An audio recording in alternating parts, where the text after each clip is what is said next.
Kemudian menunjukkan keberkesanan dalam pengintegrasiannya dalam medan peperangan dalam konflik di seluruh dunia. Namun, penggunaan drone mendapat kritikan yang luas, terutamanya dalam pencabulan hak asasi manusia dan pelanggaran undang-undang antarabangsa yang banyak menyaksikan pengoperasian drone yang mengorbankan ramai orang awam.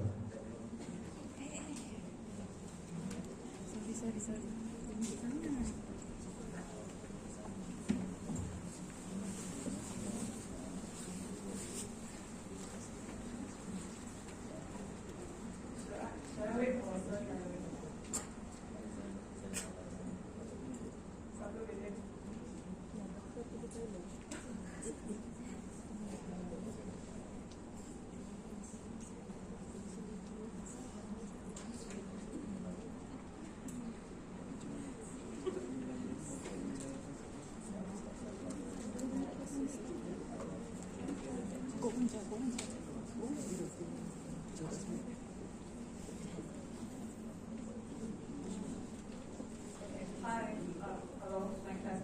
Alright. Good morning, everyone. We are from group 2. So, I guess I will start with all the second of it. So, here are our group of members. So there's the, alright. And here's the table of contents, starting with introduction and following about the types of drones and ending with the interactive section. So I will pass the end to start off with the introduction. So I will started to discuss what is drone. So drone is unmanned aerial vehicles known as UAV, are aircraft operated remotely without needing a pilot on board. So actually the word drones refers to a male bee, and it's especially the one who is part of honeybee. And it also refers to the buzzing sound of the bee, where it's sometimes annoying. And the early drones was having the similar sound with the bee, so they call them drones. But now are more quiet, so the industry now prefer to call them UAV. Then drones has become a significant part of military operations, but it also poses technical and legal challenges, such as civilian casualty, lack of transparency, and also psychological impact. So you can see from the photos that is taken in Pakistan, where the Pakistani blamed on the US drone strike in Pakistan during War on Terror. They caused a lot of innocent civilian casualty. So next I will continue to discuss about type of drones. And type of drones you can classify on design, size, and also function. And I will focus based on function. The first is reconnaissance and surveillance drones. These types of drones is gather intelligence and provide real-time information. This type of drone is doesn't equipped with explosive and also missiles and bombs. And it only for gather data. For the example is RQ4 Global Hawk for the first image. This is developed by US and is also using for global war on terror. And next is combat or strike drones. This is armed UAV, which is carry more than 1,000 kg of explosive missiles and also bombs. And the example is MQ-9 Ripple, and shown at the second photo. And this is also used in war on terror and delivered by US. And it can carry more than 1,000 kg of explosive, and it can do multiple strikes in a single mission. And next is logistic and cargo drones. This type of drones is only for transport supplies and equipment to troops in remote or dangerous area, example in the battlefield. The example of this is Kaman K-Max. You can see from the third photo. It looks like a helicopter, but it can also be used as drones because it can travel and perform mission without a human pilot. So you can just use the remote to control. And next. Okay. And I will started to bring you guys to the evolutions of military drones. So I will take back for World War I and World War II. And the first is catering bird, which is origin of the drones, and it was delivered during World War One. Actually, it's only a test flight and didn't use any operation during World War One. And next is Interstate TDR-1, and also used as American suicide drones, and also V-1 flying boats developed by Germany. And both of these drones was used in World War II. And the suicide drones can carry 907 kg of bombs, and it will straight away catch with the target and then bomb. So it is only one-way mission. So it's quite lack of efficient and expensive. And this is used for America against Japanese enemy. Next. So I will also discuss about the drones used in War on Terror. So the first is MQ-9 Ripples and also RQ-170 Sentinel. Both of these drones was developed by US also. They use this drone. The first is combat drone, and the second is the surveillance drone, which is only gather data. And the RQ-170 Sentinels is indirectly lead to the kill of Osama bin Laden, as we know is a terrorist leader for the Al-Qaeda where it hides in Pakistan. This drone is able to capture the actual location of the leader, the terrorist leader, and indirectly linked to the US Army able to kill him. So next. Next is modern era, and it's also MQ-9 Reaper, which is used by US now and already upgraded, and it can upgraded in endurance and capacity where it can carry more than 1,000 kg of explosive. And also Chengdu GJ2 and Winglong S, also known as Winglong 2, is developed by China. And this type of drones have advanced GPS, and also they can strike the actual target and reduce the civilian casualty. And I'll pass to Lawrence for the following part.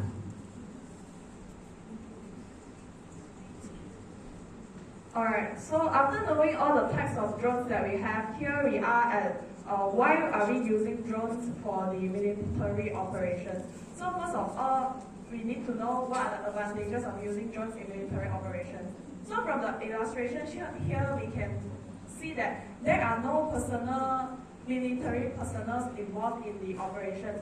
So as I said, for the first advantage is that drones can be operated remotely, which means that there's no need for the military personnel or any casualties to happen at the area of incident. And moving on from that, drones can provide real-time surveillance without people being there, so they can be anywhere around the world as long as somebody is controlling them. So as an example, which is the Ukrainian army using the drones to locate Russian military positions within the recent war. And then as overall, drones are a way to fight a war using low cost with high impact, because it is much cheaper to save on military casualties. So to illustrate that, I will not be showing any real life videos, it is a classified information. But I will be showing you a clip from The Eye in the Sky, which is a British film showcasing you how drone operations work. So let's move on for the clip.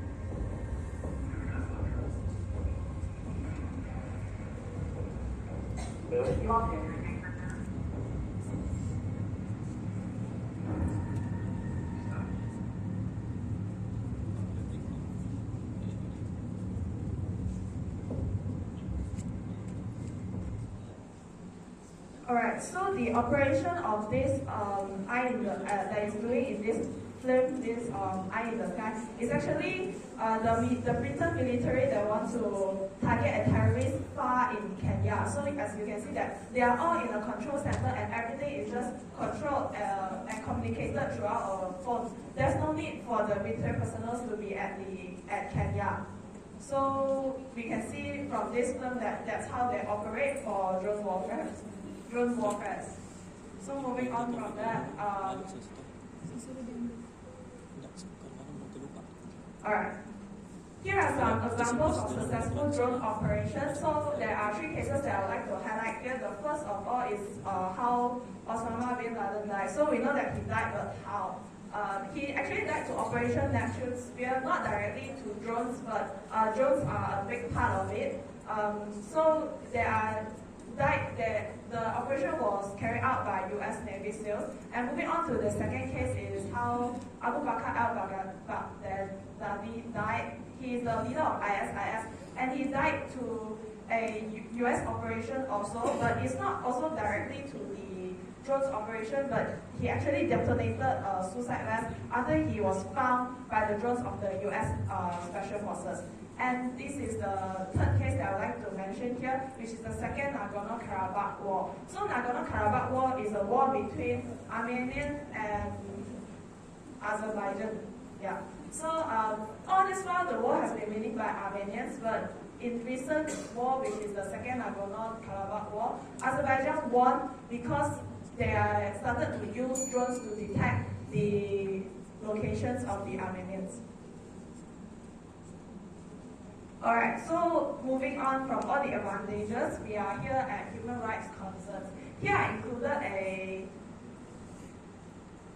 definition of ethical implication to show you guys what is actually needed to be fulfilled by the drone warfare to make it legal. So, but we know that the human rights, there are some human rights concerns because the ethical lines are blurred when drone warfare are involved, and there are three ethical considerations that we need to look for a drone warfare. First of all, is use in valor, which is something that you need to consider before a war. And use in valor is during the war, what is the justification needed, and then principle of proportionality, which means that you cannot use excessive forces to achieve military objectives. So moving on from that, here are two public reports on US drone sites under President Obama and President Trump, but it is proven to be doubtful due to a few reasons that I will be explaining here. First of all, it is shown that Trump actually had launched 2,243 drone strikes in just the first 2 years of him being in the presidency. But under the report he released, he only returned about 195 for the lowest and 282 for the highest drone strikes, which is far off from what is reported by BBC. And another report that was launched by the Bureau of Investigative Journalism, which is that in 2004 in Pakistan, there are reportedly civilians, at least 60% of those who die are actually civilians. And here in the report, there are only 3% of civilians that died in drone strikes, which is also quite doubtful. And there are a few reasons as to why there is a low recorded numbers under the US reports. It is that the US government, they categorize all military age males, which is the years of 14 to 60 as militants, regardless of them being associated with the military army or not. So there are a few reasons as to why civilian casualties happen. First of all is to the poor intelligence and some human errors. So another main issue that I would like to cover here under the difficulties of drone warfare violating human rights is the second, which is the accountability. So due to the remote nature of drone operations, it's like playing a game. You never know who is controlling what and who is launching what kind of missiles to you, and we don't know who to find to be accountable for the actions. So it is very hard due to the remote nature. And the other reason is because the drone technology advances way faster than legal frameworks. And Lisa Greensberg is also saying that it is a very gray area as the drone warfare is carried out, and it is a challenge to the right to life.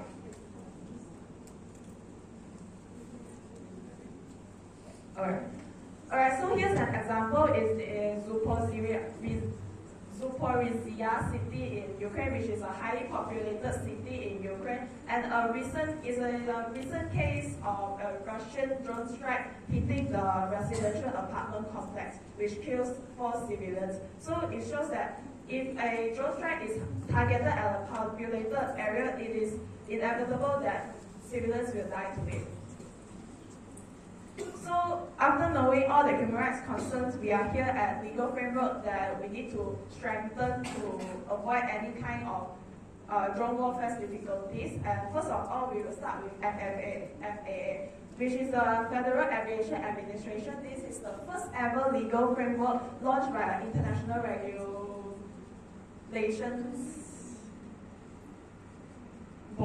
international body to start off with during the 1930s, there are no regulations yet, even though there are large amount of drones starting to be made. But fast forward until 2016, Part 117 started to become a forced regulation for all companies to follow.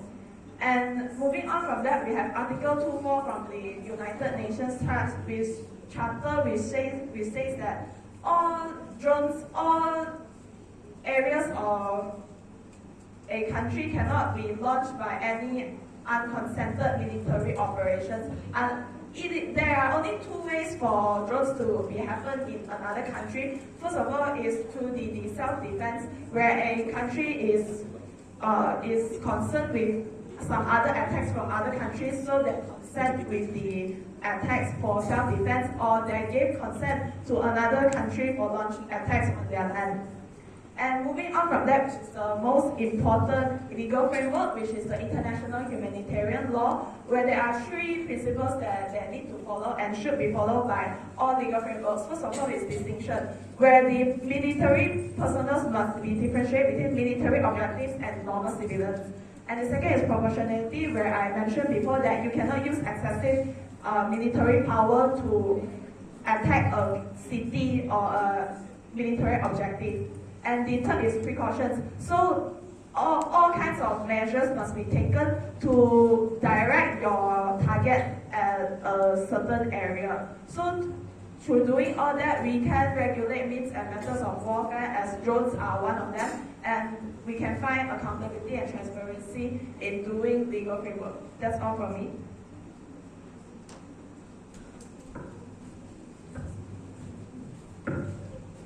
Okay, I will continue for balancing military necessity and human rights. As we know, drones are valuable tools in military action, but it needs to regulate and to balancing human to reduce civilian casualty. So one, we need to explore the challenges. The first example is the drone strike in Kabul on August 29, 2021. This is caused by the U.S. Navy, which that he thinks that he struck the car because he thinks that the car is linked with the ISIS terrorist attack in Kabul airport. And this caused 10 civilians die straight away, and the youngest only 2 years old. So because they think they need to do rapid decisions in military operations, so because they're scared that they will return of terrorists, so they miss in the identification to the car. After investigation, they found out that this car and these 10 civilians is not doesn't have anyone is related with the terrorist group. So after we exploring the challenges, we need to find potential measures to mitigate human rights violation.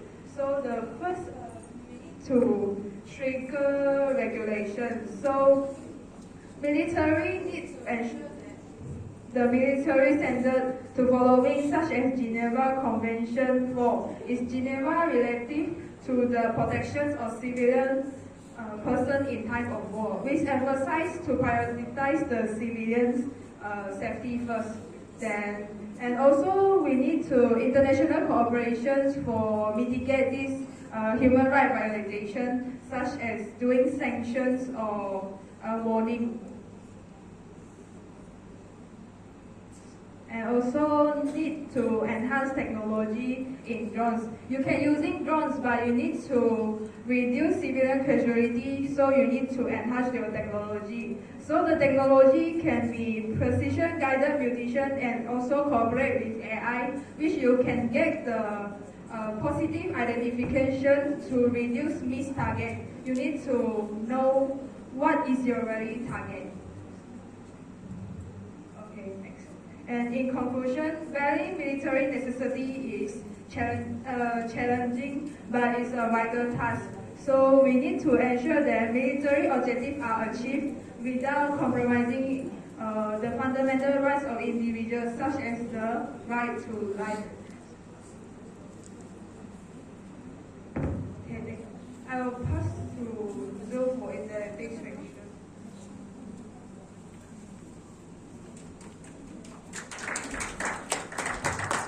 Thank you, Joanne and Roland. So for very quick interaction, so I'm going to show a slide. So you go to slido.com right now, or you can scan the QR code. Very brief, very brief. So each question you will be equated for only 15 seconds. So you will answer only 3 questions. So quick, 30 seconds. Very brief. Okay, I'm going to start now. 15 seconds.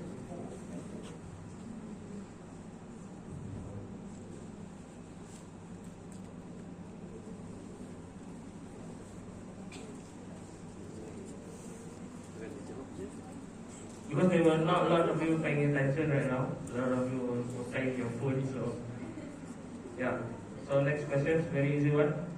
And Lawrence presented about the movie. So very quick.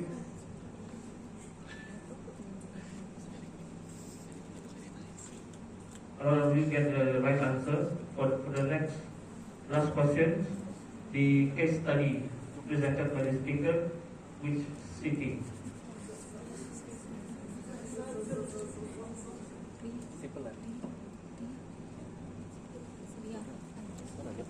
And the first person is JNGB Basir Atira. So congrats. Thank you. So that's all from our group. Thank you. Terima kasih kepada saudara Lawrence, Enjab dan juga saudara Muhammad Zul Akmal yang telah menjelaskan kepada kita tentang penggunaan drone